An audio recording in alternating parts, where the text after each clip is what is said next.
The Best of Our Knowledge explores topics on learning, education, and research. Coming up, the Roswell Park Comprehensive Cancer Center in Buffalo, New York, has expanded.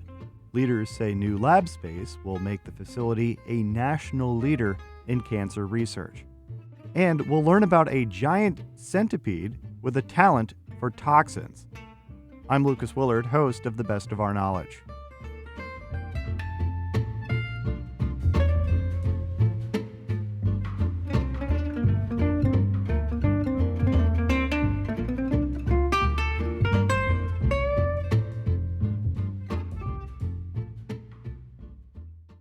This is The Best of Our Knowledge. I'm Lucas Willard.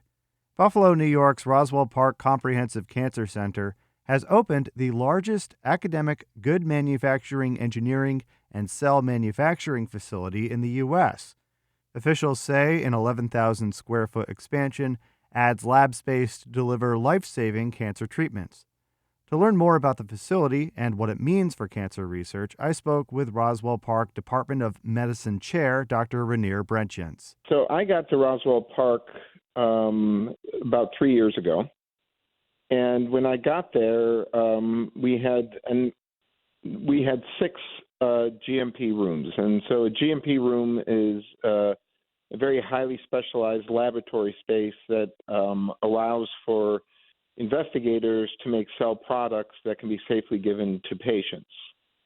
And so we had 6 rooms 3 years ago, and we just finished building an additional 14 rooms so that we have now a 20-room GMP facility, which makes it the largest GMP facility of any academic institution in the country.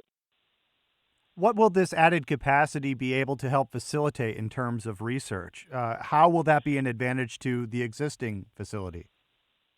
Well, so it gives us far greater capacity. When you have 20 rooms are not always open and functional. In fact, many of those rooms require maintenance, and you can only make so many products in each individual room. So what it does is it gives the institution the capacity to run more clinical trials rather than what we would be able to do in a 6-room facility.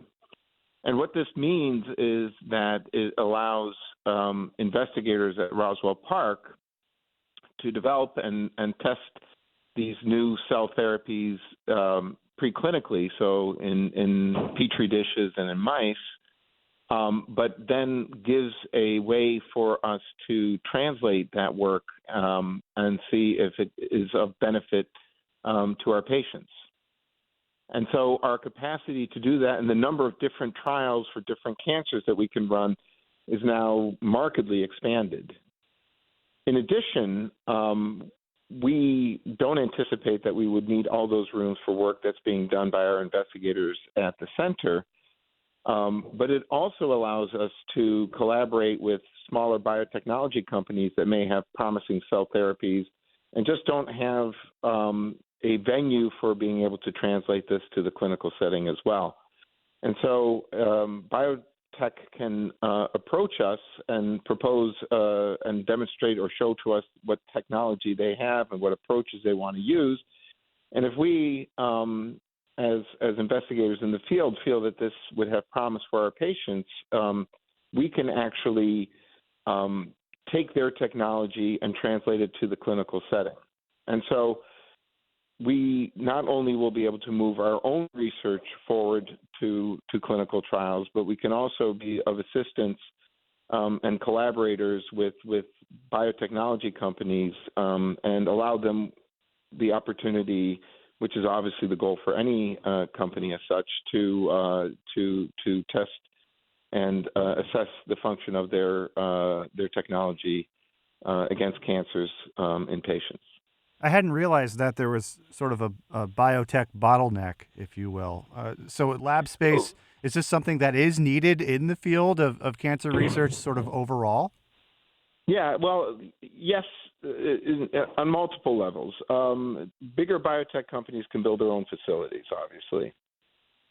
But smaller biotech companies will have to work through other companies to generate plasmid, to generate the viruses which are used to transfer the genes into the cells, and then find yet another company that can actually make the cells. And even then, so they've made the cells, they have to find an academic institution that is comfortable with cell therapy technology and safety to run the trials. And in our setting, we can not only provide all of those services, including the actual clinical trial and investigators that can run those clinical trials and patients that could potentially benefit from those trials, but we can probably also do it at a significantly lower cost than having to go through all these different outside companies. And so we can do it in a much more expedient fashion.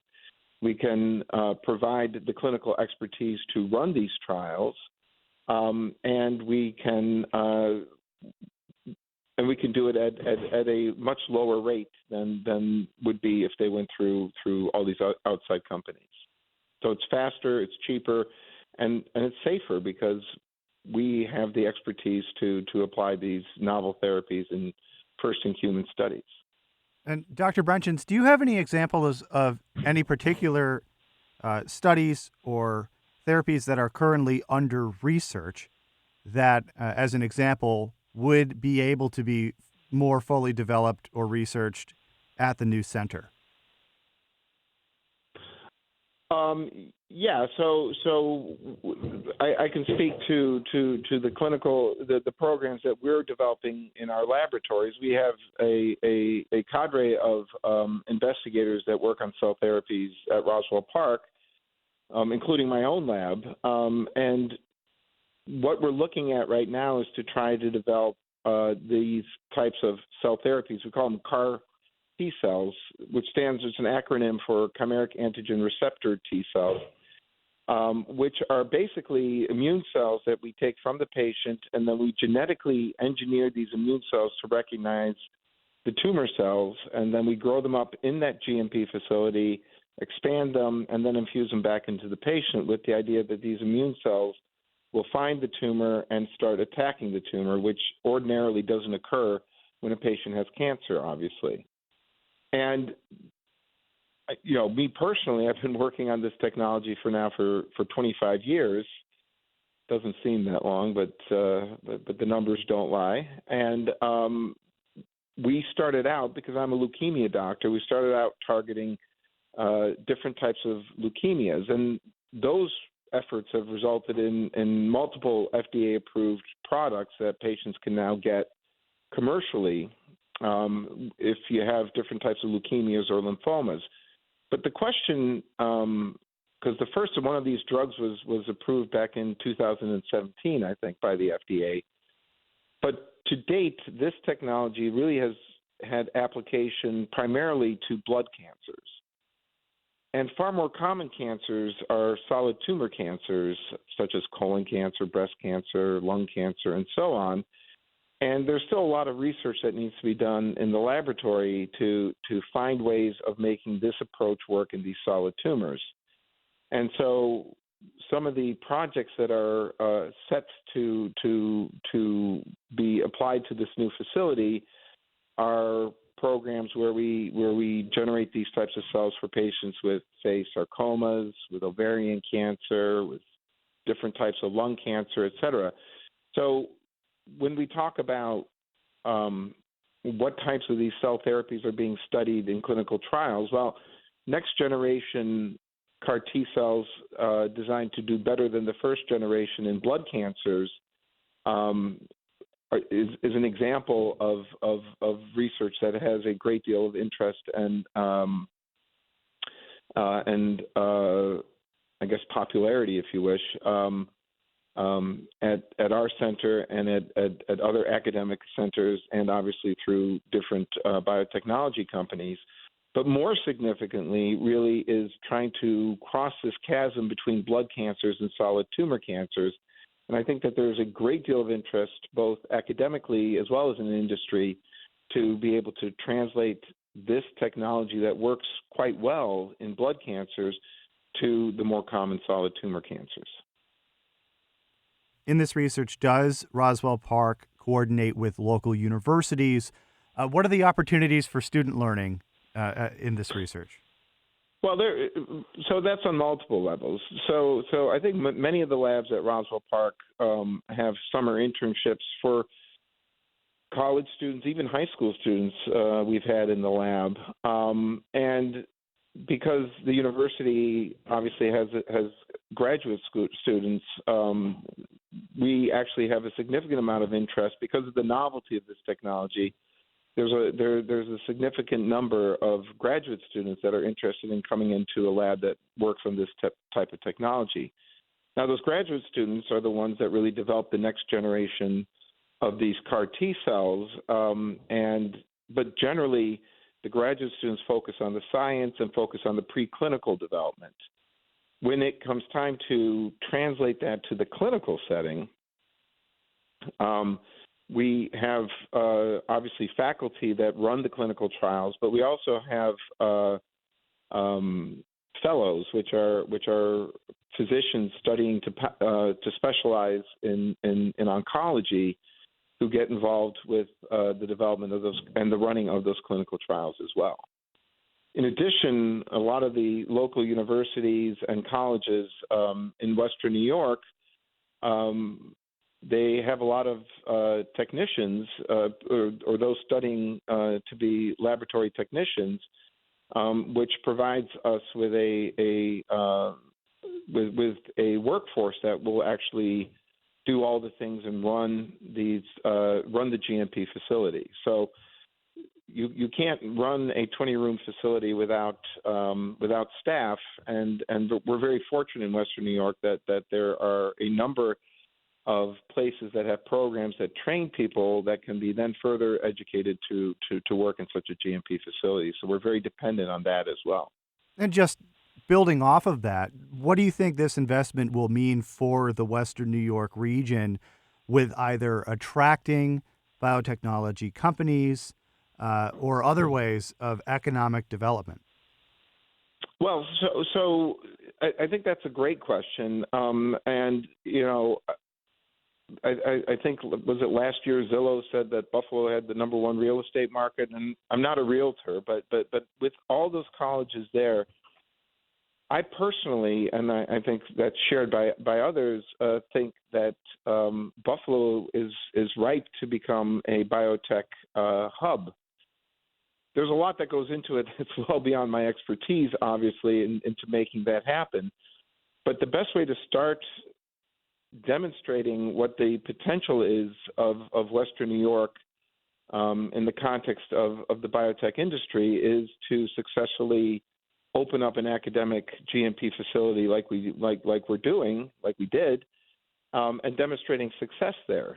In addition, the goal always has been, obviously, first and foremost, is to provide the best cancer care, the newest cancer care for the patients in Western New York.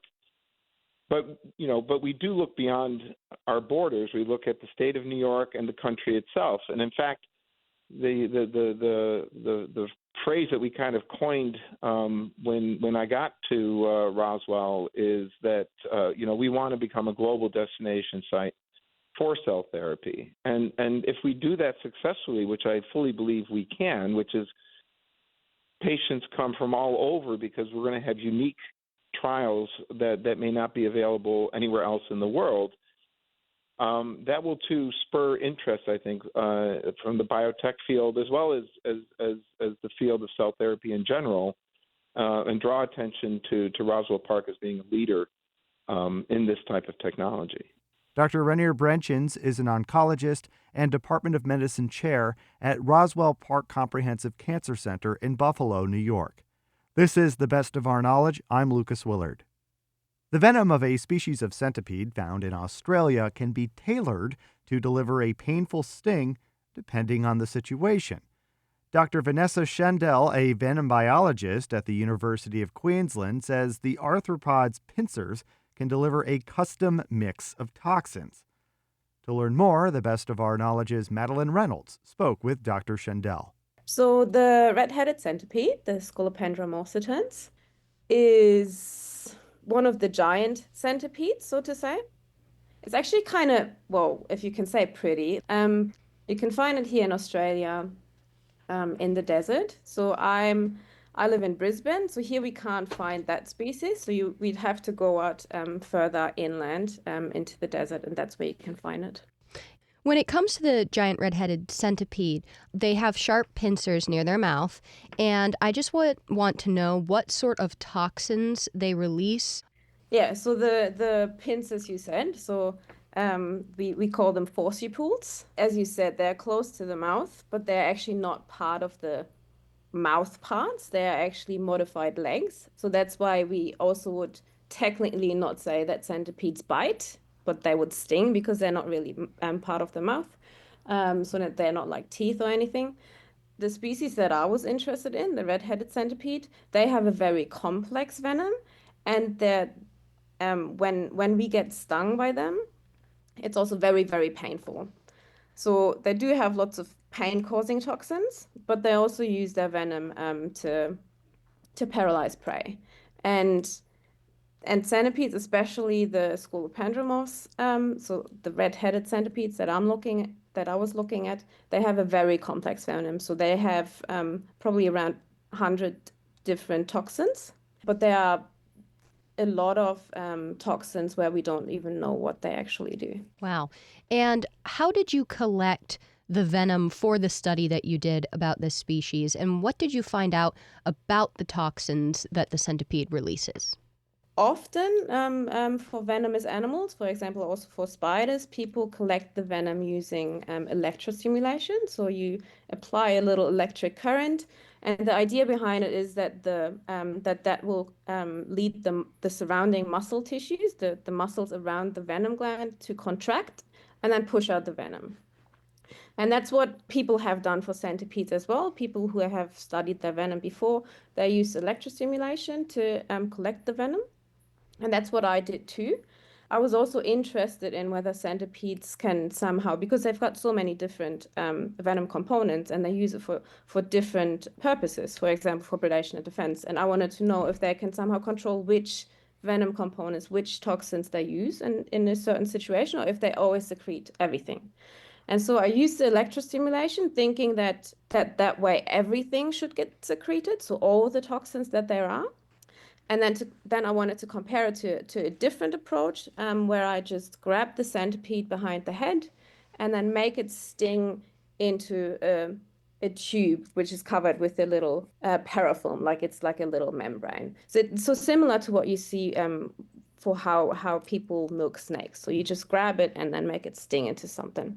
And so I did that, and I analyzed the venom from those two different methods. So the using electrostimulation, when we thought we would get all the toxins, and then grabbing it behind the head. So that's more like a defensive situation. So we thought maybe in that case the centipede would only secrete defensive toxins. And then we compared these two and found that it's absolutely not what we thought.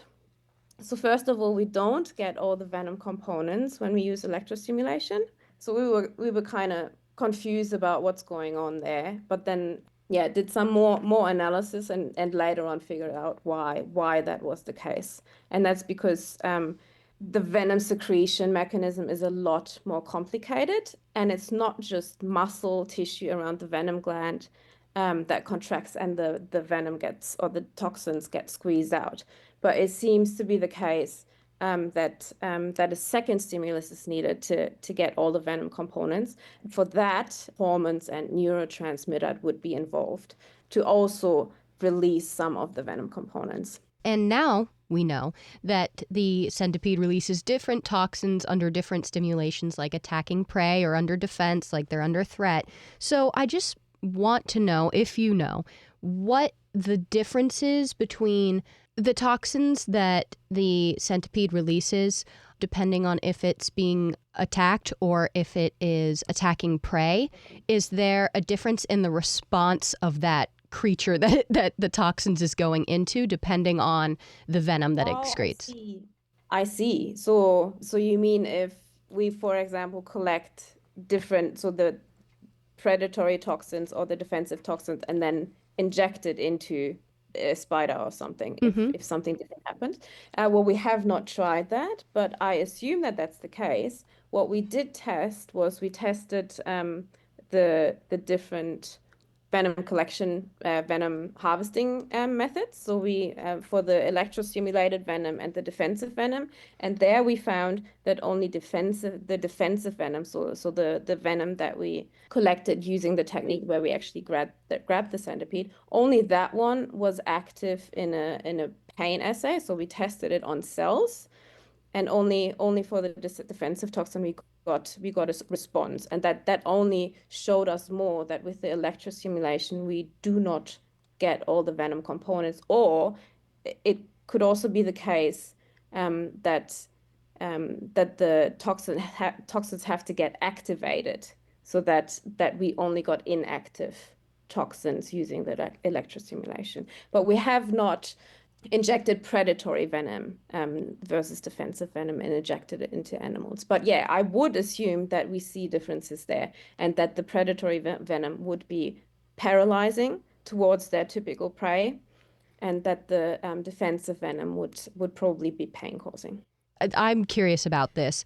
Why would you think that something like the red-headed centipede release different toxins depending on the different situation? And do you have a reason as to why maybe they do that?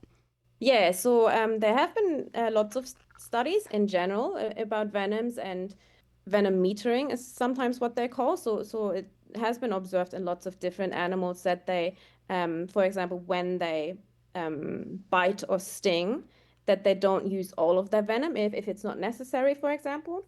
And yeah, for some other animals, it has been shown that they, kind of can control which toxin components they use. So it's not just the case for centipedes, it has been shown for other species as well. And some people said that it's probably because it is very costly to produce the toxins. So it takes up energy for the animal to produce these toxins.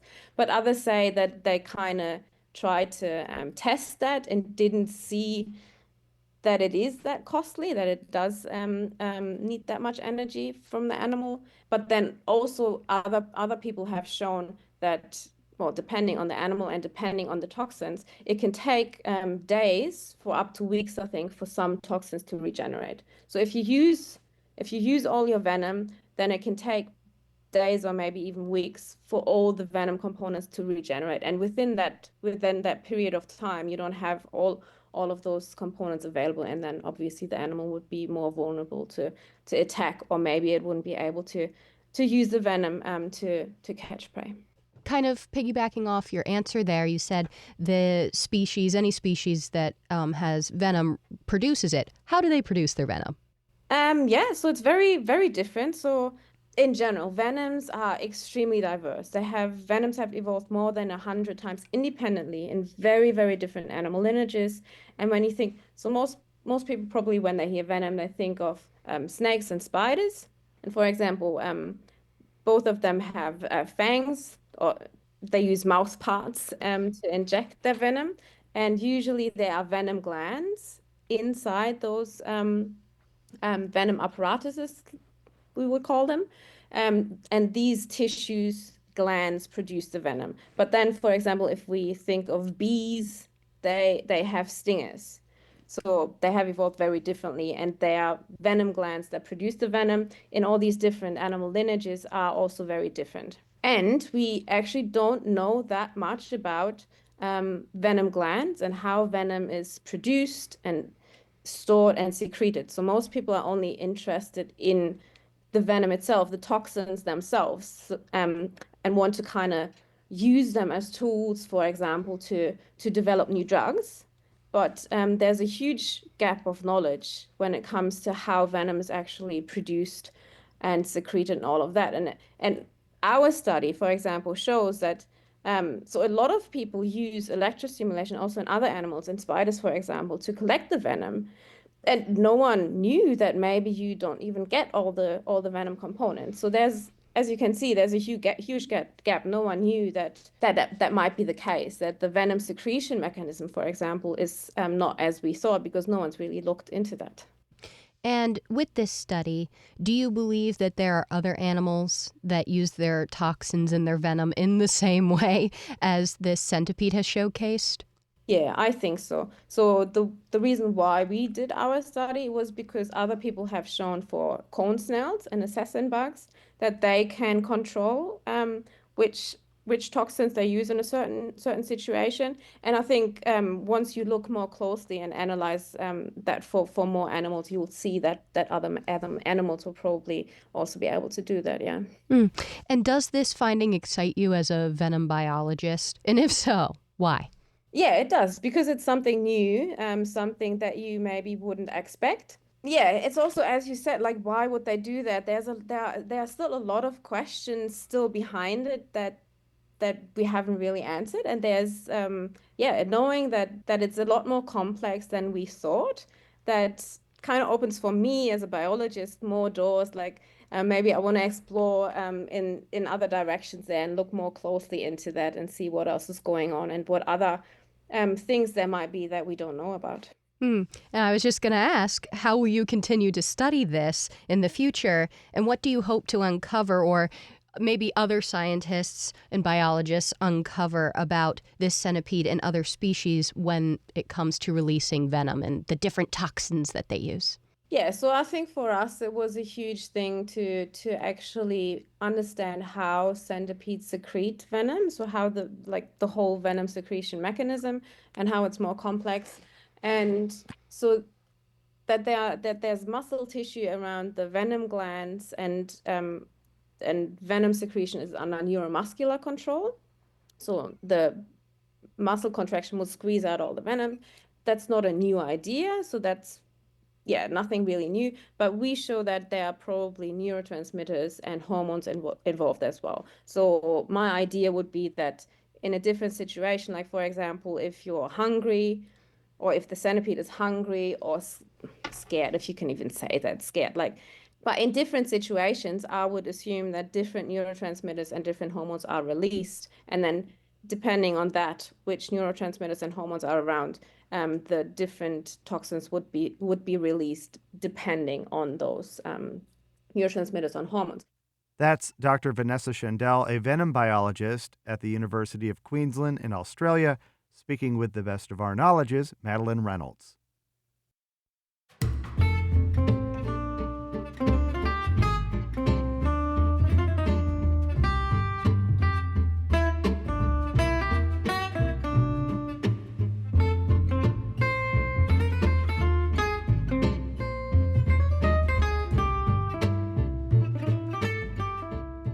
This has been The Best of Our Knowledge, episode 1786. The Best of Our Knowledge is a national production of WAMC, Northeast Public Radio. Thanks to associate producer Madeline Reynolds. The latest on all National Productions programs is available via the Airwaves newsletter and our flagship station's website, WAMC.org. Until next time, I'm Lucas Willard.